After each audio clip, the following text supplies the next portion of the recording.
এই নাও পাখি, তোমার কাবিনে 6 লাখ টাকা আর তোমার ডিভোর্স লেটার। ও মাই গড, তোর মতো একটা সিকিউরিটি গার্ড আমার কাবিনের 6 লাখ টাকা এবং ডিভোর্সটা তুইই দিলি? এটা কিভাবে সম্ভব? দেখো পাখি, তোমার সাথে আমার বিয়ে হয়েছে 2টা বছর ধরে।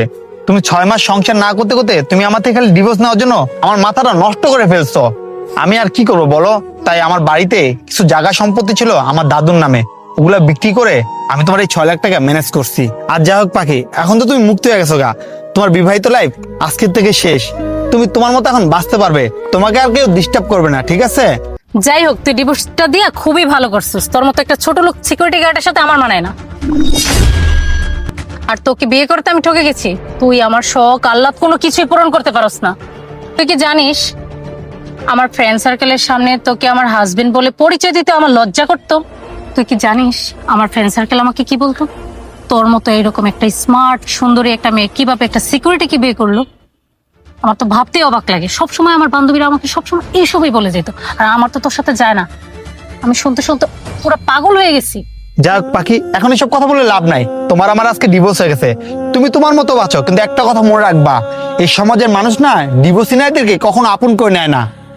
এই তুই কি বললি? তোদের মতো ছোট লোকের কাছে একটা অপশন থাকতে পারে, বাট আমাদের মতো মেয়েদের কাছে 100টা অপশন থাকে। আর তুই তো জানিসই না, আমাদের মতো সুন্দরী মেয়েদের পিছনে 100টা ছেলে ঘুরে বেড়ায়।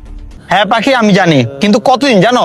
যতদিন তুমি এই সৌন্দর্য আছে আর যতদিন তোমার এই দেহ আছে, যখন এগুলা মাটির সাথে ধুয়ে চলে যাবে না, তখন কেউই তোমার পাশে থাকবে না। দেখ, তুই আমার সাথে কোনো কথাই বলিস না। যা তো তুই, তোর সাথে আমার কথা বলতে ঘৃণা হচ্ছে। যা, বেরো। ঠিক আছে পাখি, আমি চলে যাচ্ছি, কিন্তু একটা কথা মনে রাখবা, তুমি আমাকে কষ্ট দিচ্ছ না, এটার জন্য তুমি আফসোস করবা। ফকিন্নির বাচ্চা, জ্ঞান দিতে আসছে। মানুষের শখ আহ্লাদ কোনো কিছুই পূরণ করতে পারে না।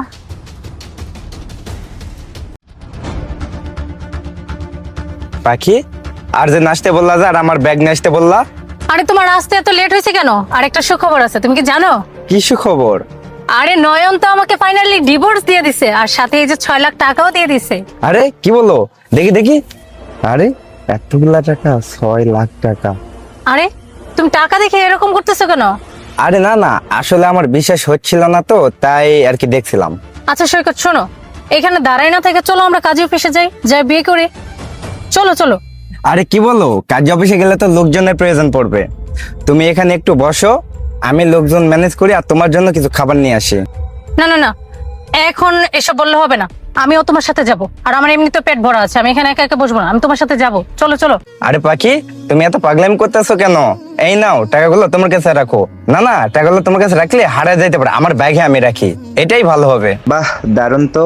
পাখিকে তো আমি চালাক মনে করছিলাম, কিন্তু পাখি তো আসলে বোকা। এভাবে কেউ স্বামীর থেকে ডিভোর্স নিয়ে কাবিনে 6 লাখ টাকা কি বয়ফ্রেন্ডকে দেখায়? পাগল মেয়ে। যাই হোক, এই টাকাগুলো আমি ব্যাগে ঢুকিয়ে রাখি। আচ্ছা পাখি, তাহলে তুমি এখানে বসো, আমি কিছু খাবার নিয়ে আসতেছি। আচ্ছা ঠিক আছে, তুমি কিন্তু তাড়াতাড়ি চলে এসো।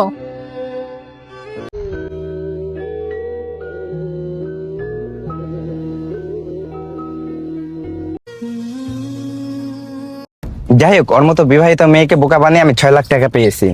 ও কি ভাবছে, ওর মতো বিবাহিত মেয়েকে কি আমি বিয়ে করবো? আমি এই টাকা নিয়ে গ্রামে চলে যাই, ও যেন আমাকে আর কন্ট্যাক্ট করতে না পারে, আর আমি ফোনটা অফ করে দিই। কল দিয়েছেন ওই নম্বরটি আর ব্যবহৃত হচ্ছে না।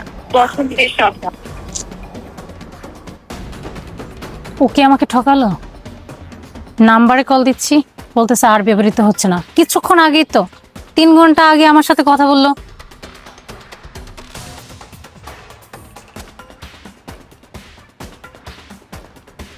আরেকবার কল দিয়ে দেখি। বন্ধুরা, ভিডিওটা দেখে কি শিখছেন অবশ্যই কমেন্টস করবেন। কারণ মন ভেঙে কেউ কখনো সুখে থাকতে পারে না। এই ভিডিওটা আপনাদের কাছে ভালো লেগে থাকলে অবশ্যই টাইমলাইনে পাঠিয়ে দিবেন। সবাইকে অনেক অনেক ধন্যবাদ এই ভিডিওটা দেখার জন্য।